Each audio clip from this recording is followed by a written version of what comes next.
Hey guys, welcome back to Slaying the Narc. One video at a time. This channel is dedicated to survivors of narcissism and destroying that narc through videos and understanding. So let's talk about the narcissistic friend. I feel like oftentimes on YouTube there's not too many videos about there's a lot of videos about narcissism in general, especially when it comes to narcissistic relationships with like marriage or partnerships. But I oftentimes don't really see that many examples of narcissistic friendships. With that being said, this is the video for narcissistic friendships. So let's talk about the triangulation tactics that these narcissistic friends do. So oftentimes narcissistic friends will use triangulation to keep you exactly where they want you to be. If you've been, maybe too independent, or you've been maybe not doing what they wanted you to do, or if there's something down the line that they're interested in taking from you, they need to put you in position. So see, the narcissistic friend in general, they're playing a game. So they have this game board out. I don't know if it's checkers, chess, Monopoly, whatever, but we'll just call it a generic game. They're playing a game and they're putting their pieces where they fall. And you are a part of this game. You are not human. You're an object and you're a pawn, right? So you're a little pawn piece just being placed strategically where they want to place you for the time being to meet their needs. Because that's all that you matter about. You matter to meet their needs. Once their needs are met, they don't need you anymore. They'll either pocket you and play with you later, maybe a month, 2 months, a year, 10 years, or they will completely discard you and just be done with you and maybe hoover you here and there just to get, like, if their supply is low, they'll hoover you here and there so they can just like fill up their tank a little bit, like, I got them, right? So when you're not doing what they want you to do, or when they need something from you, they're going to add a third party. And this third party could be a friend. It usually is a friend, maybe someone they just met or something, but they strategically picked this person. Now this person is strategically picked for you to play this game on you. And they're literally sitting back watching the game manifest. Now they'll do it multiple times. Like if you didn't fall for it the first time, then they'll use another friend. But they strategically have picked certain friends to use this game on you. Now the friends could represent, because the friends again are a pawn, so they represent an idea about the narcissist. So they're not a human, right? Again, they represent an idea. So one friend could be, maybe their really rich friend or something like that, and they invite you to their house or wherever, and it's to show you that, oh, I know these people, or oh, I am like these people. And this friend could be a friend, a cousin, or whatever, but they are trying to impress you. When they bring you around friends like that, they're really trying to impress you, to let you know, hey, I am like this. Because the narcissist is quite different than who they present themselves to be, but they use other people to bolster themselves up. Now, believe that you are also being used in someone else's story that the narcissist is cultivating. Maybe they're using you for your academic, your job, your status, your looks, whatever it is. They're using you, the idea of you, to trick and manipulate another person. And oftentimes they are killing two birds with one stone. So they are using this triangulation to control both parties because, oh, they're so clever and oh, they're so smart. So they are using this particular person to see kind of how you are going to respond to them. Now, oftentimes they will bombard you with this person. They won't even let you know, like, this third person is even going to be there. It's more so of, hey, you guys are planning to get together, and then all of a sudden you show up and boom, here's a third person. You have no idea who they are, but hey, hi, how are you doing? Nice to meet you. I'm so-and-so. They love to catch you off guard. They love to knock you off your square. They do this again when they feel like you're getting too gaining too much confidence and you're getting too big for your britches, as they call it, they need to formulate a triangulation to let you know that you're not all that. They're better than you, and this is how it's going to work. And you're going to notice throughout this encounter that the narcissist is going to use that person to slowly try to tear you down. They will ignore you throughout the conversations. Like, if you say something, they'll act like they didn't hear you. Oh, that's a very typical narcissist thing to do. When other people are talking, the narcissist never hears them, right? That is very typical of narcissists, because that pulls. See, the narcissist, what they do is they look for holes in your life. They look for areas where you have triggers. They have a keen sense and a smell to your quote unquote weaknesses, your triggers in life. So when they're first meeting you, they're sizing you up and they're already identifying the weak areas of your life, what your insecurities are. If they can't really get a big idea about it, they'll start then asking you questions, and you'll be like, these questions are kind of weird. But no, they're actually designed so that they can figure out what are your weaknesses, where can I hurt you at.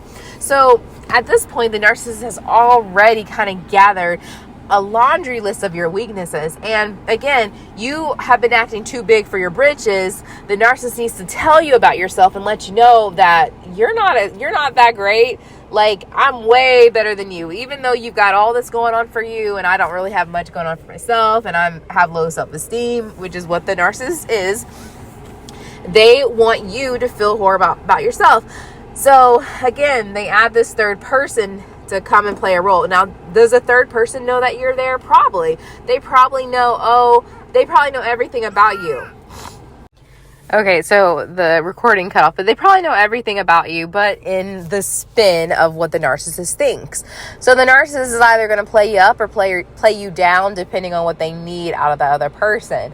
If they need that other person to feel great about you, then they'll bolster you up. This person's amazing. They do this, and this, and this is my friend, right? Or if it's to tear you down because, again, you've been too big for your britches, then they'll tell the other person, this person's insecure.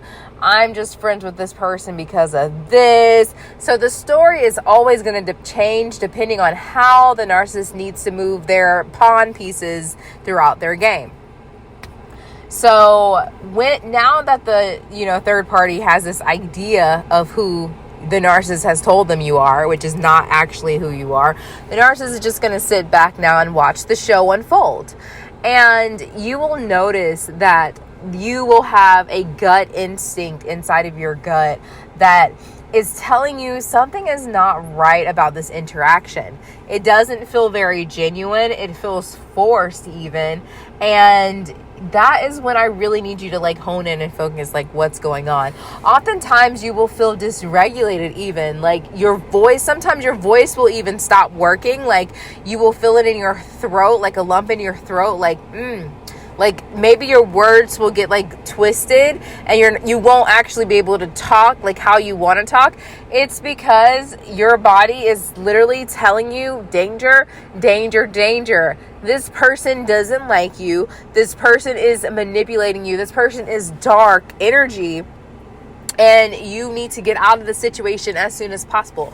I mean, guys, we've evolved from the animal kingdom, but we still have our animalistic innate instincts in us that is helping to protect us. And we really have to start working on that. I know oftentimes people who watch these videos actually experience narcissism early on in their life, usually via a parent. And because of that, you actually don't have much connection with your gut, unfortunately. You have a regulator in your mind that will tell you, oh, even though my gut feels this way, my mind is telling me something different. Yeah, your mind is telling you stories that your caretaker told you. So when your caretaker was abusing you because they were a narcissist, they needed to hide the abuse because they didn't want other people to know what was going on. So after they would abuse you, they would say, well, you deserved it, or or they would gaslight you and say, that didn't really happen, or, they will do something so that even though your gut told you like, oh, I'm uncomfortable, I feel unsafe, your mind is now saying, oh, well, maybe it's just a coincidence, or maybe I'm hot, or maybe I haven't had enough water, or maybe your mind will start negotiating, and it is not a good negotiation. You got to come here. You got to listen to me, because I need to talk to you from this heart to heart, from people who've had narcissistic parents. We are not the best judge of character when it comes to people. We are not.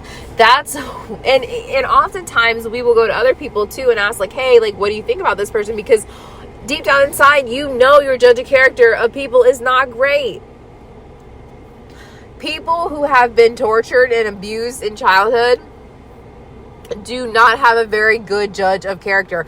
And I think people who are like us should be hyper vigilant of other people's intentions. Just like how the narcissist moves, where they're very hyper vigilant of, are you a threat? You're going to threaten me? The narcissist feels like everyone's out to get them. I think sometimes people like empaths, even though we give people like, the benefit of the doubt, we need to really stop. We need to ask a lot of questions, and we need to stop talking. We need to hear the other person and where they're coming from, because they will always expose themselves. And once they expose themselves, it's not the time for you to say, well, maybe they didn't mean it that way, or yeah, they did. Because would you say that? Would you ever say anything like that? Probably not. So, yes, the narcissistic friend will use triangulation to knock you off of your feet, to knock you off of your game. They have another person. This person could even be their flying monkey that is now going to come in and start pecking at you, right? Because with a narcissist, you die from 1,000 knives, right? That's how it works. They don't just immediately punch you and you're gone.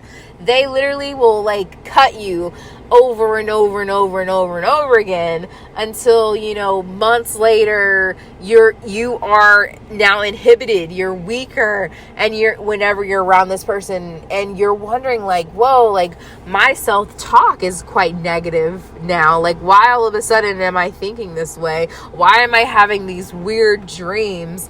Why do I feel this way about myself?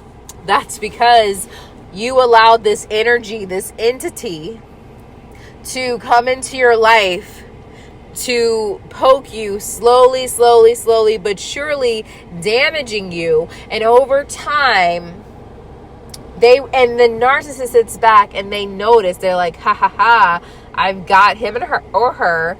They're starting to think this about themselves, and I won.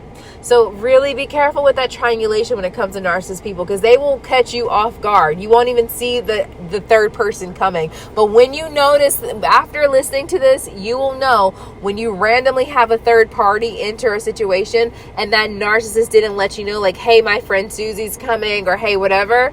Just know that they're playing that checker game, that game piece, and they're moving your pawns because you got too big for your britches and you think you're too good. And or whether you went on vacation, or you and your partner have a great life, or your family's healthy, something is pissing them off about you, and they've got to destroy you.